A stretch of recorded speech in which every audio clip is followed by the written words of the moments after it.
Hello there everyone and welcome to a new review on the channel. And today we're looking at a very talked about product and one that more people have wanted reviews on, and that is the Grail by ALAKAZAM Magic. It's finally back in stock. I was able to snatch myself a copy, play with it, enjoy it, watch it all the way through and perform it. And I have to say this is pretty good and pretty ingenious. And I think that two of these routines from the project are really standout routines that we're going to talk about. So let's roll the intro and learn more about the Grail.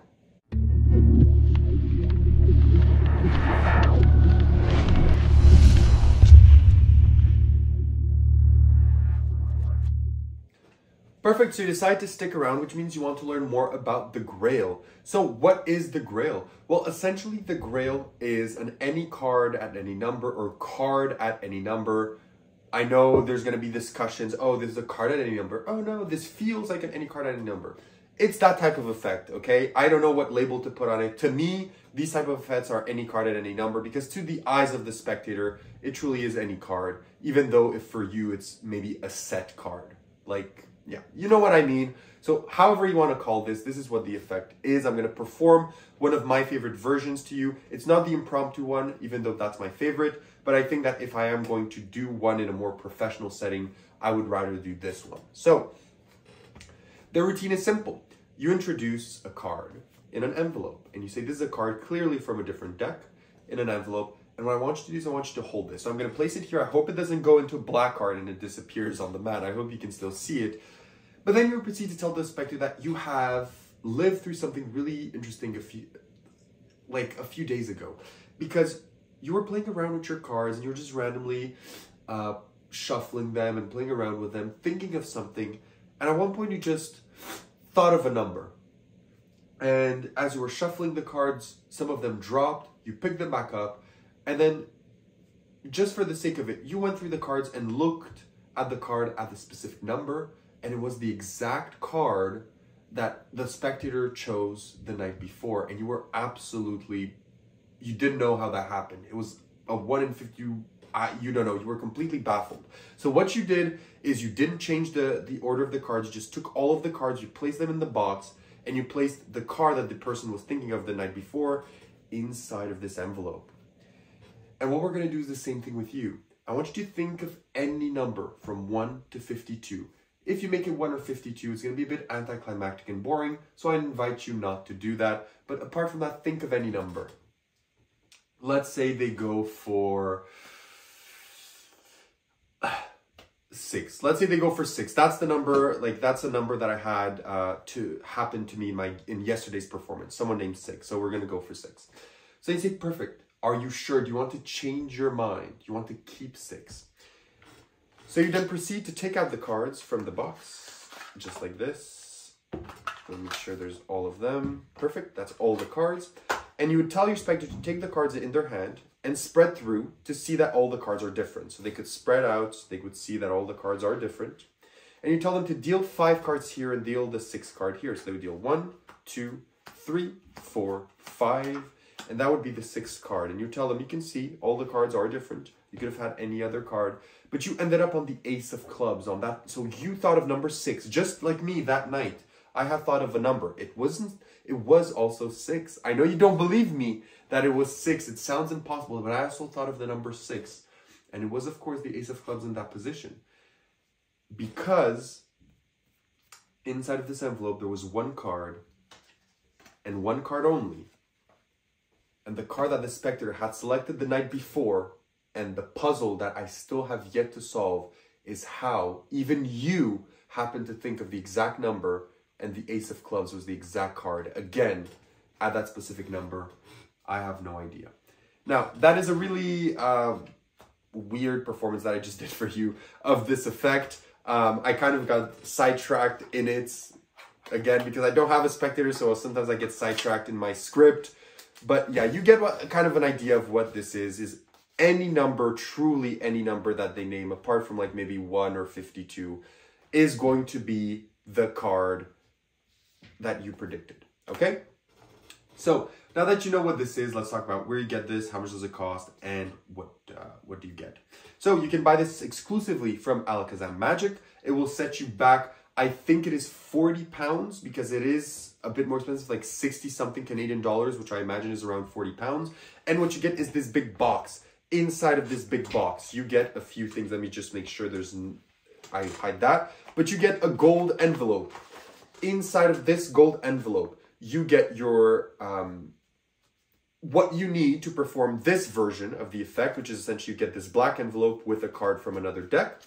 You also get some extra few things that you're going to place inside of this deck. Then you also get everything that you need for the original Grail routine. And then you also get everything that you need for the impromptu Grail routine. Then you also get this deck of cards, which is a normal bicycle deck of cards. This is a normal blue back bicycle deck of cards.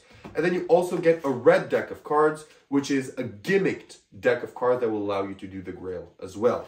So this is everything that you get with your purchase alongside a 3-hour video masterclass. Oh, let me make sure that I hide that. I'll blur it out in case it flashed. As well as a 3-hour video masterclass on the effect. They go over everything that you need to know, every single routine. They go over the original Grail, which is a card is placed face down on the table. They name any number, it's a match. The Grail routine that I just showed you, the one that I performed. An impromptu version, which is my favorite, in which a deck is fully shuffled by a spectator. It is then fully mixed, shuffled by you and the spectator in tandem. They then name any number from 1 to 52 after the deck has been fully shuffled and mixed. And at that number is going to be the card that you had in your wallet on a picture from the start. Okay? And then there's a bunch of other routines that they also go over. They teach you everything in excruciating detail. It is a very good download. So that's everything that you get. Now let's talk about difficulties. How difficult is this routine to perform? This routine is going to be hard to kind of say, but overall, almost all of them use the same principle.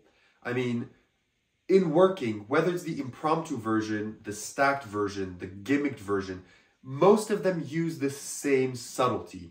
So you are going to have to learn a bit of thing, like just a bit. It's not a move, it's something mental that you're going to have to learn. It's going to take maximum 5 minutes for you to learn, maybe even less.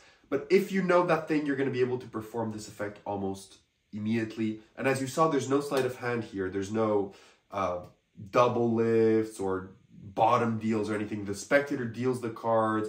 They do everything. There's one small move, but again, it's super, super simple move. But the most difficult part for some people will be maybe learning the little thing that you have to learn and adjusting to the correct position once you know what you have to know. Again, nothing too difficult. It is super, super simple. But yeah, there is a bit of work, but not too much. Don't worry.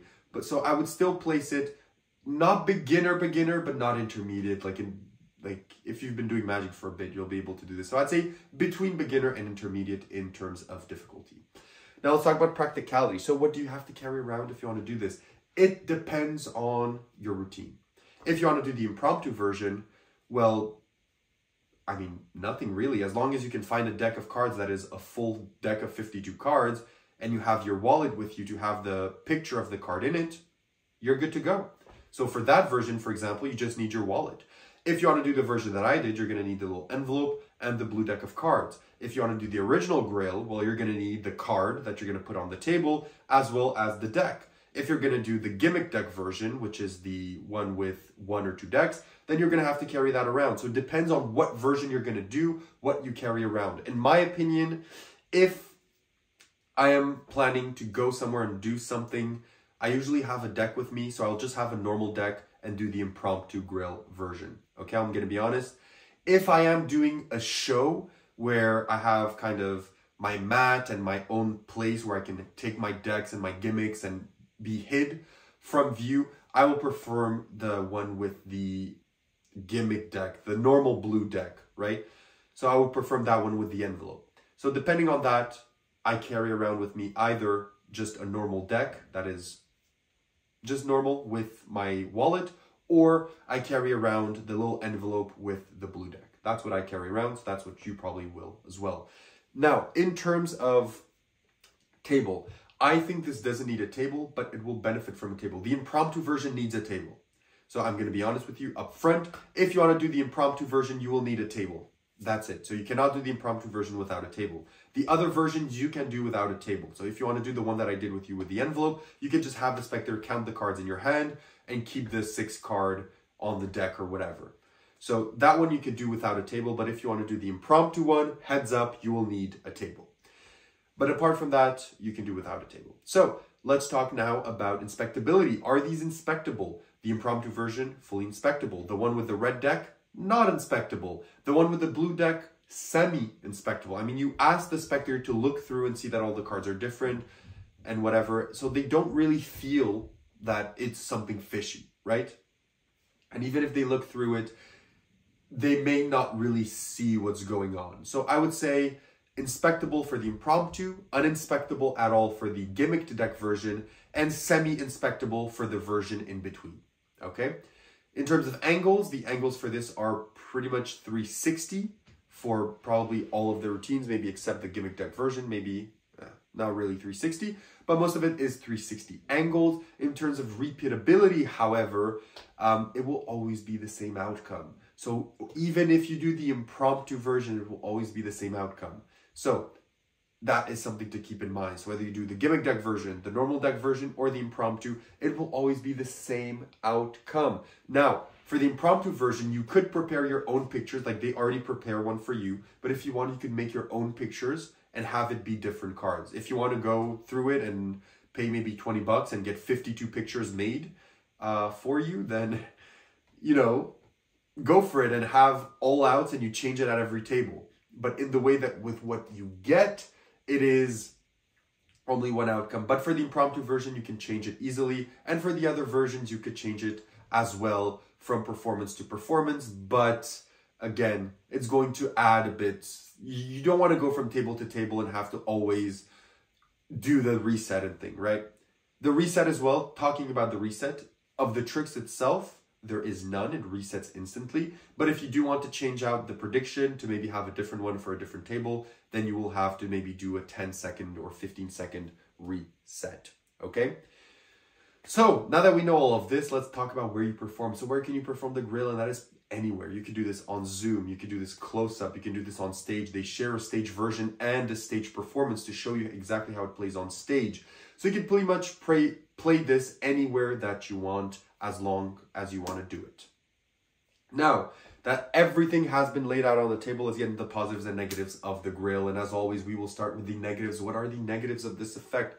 Well, the negatives are, there's not many because I think this is an incredible effect, but there's only one major negative of this, is that it will always be the same outcome. So whether you do the impromptu version, if you don't want to go print out other pictures, what I'm saying is that with what you get inside of the box, so without you having to go do extra work, buying extra props, doing extra DIY, it will always be the same outcome, okay? So you do have to keep that in mind. I know for some people that's going to be a massive deal breaker. For some, it doesn't mind.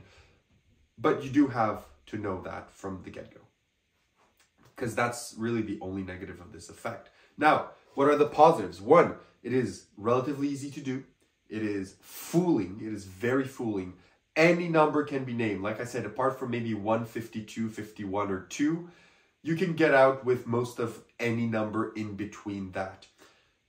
It gives you options. You can do it impromptu. You can do it fully gimmicked to the brim. You can do it mildly gimmicked. You can choose the way you want to perform this. The instructional video is great. The routines are great. The thoughts behind this are great. And you truly are getting an end-all explanation on this type of effect. And I mean, honestly, if you like any cards at any number or cards at any number, I know, to not ruffle any feathers, then you will like this. You will find, I'm sure, one of the routines that you will do at your gigs, okay? Like, you will find a routine that you will do at your gigs in here, and I guarantee it. If you buy this and you like that plot, you will not get away without performing this, I think, in all honesty. So, do I recommend it? And what do I rate it out of 10? My answer is I recommend it. I recommend it. If you like the plot, get it. You will enjoy it. You will learn from it. And maybe you're going to find your go-to routine moving forward. What do I rate it out of 10? It is a very good effect. It has a lot of positives. But it will always be the same effect, which means it will hurt a lot of performers if they do table to table to table to table, and they don't want the outcomes to always be the same. It will hurt them. So It is not a perfect effect. It is not a perfect effect, but it is close to being that, but it still has some caveats. So I'm giving this a 9 on 10. It is still very, very good. It is still a great effect, but you do have to keep in mind what I said about it. But then again, it is very nice. It is very good. And yeah, that's all I have to say about it. So if you have any questions, as usual, down below. I expect I'm going to have a lot of questions on this product, so leave them down below and I'll do my best to answer. Like, and more importantly, subscribe, and I'll see you all in my next review. Have a good one, and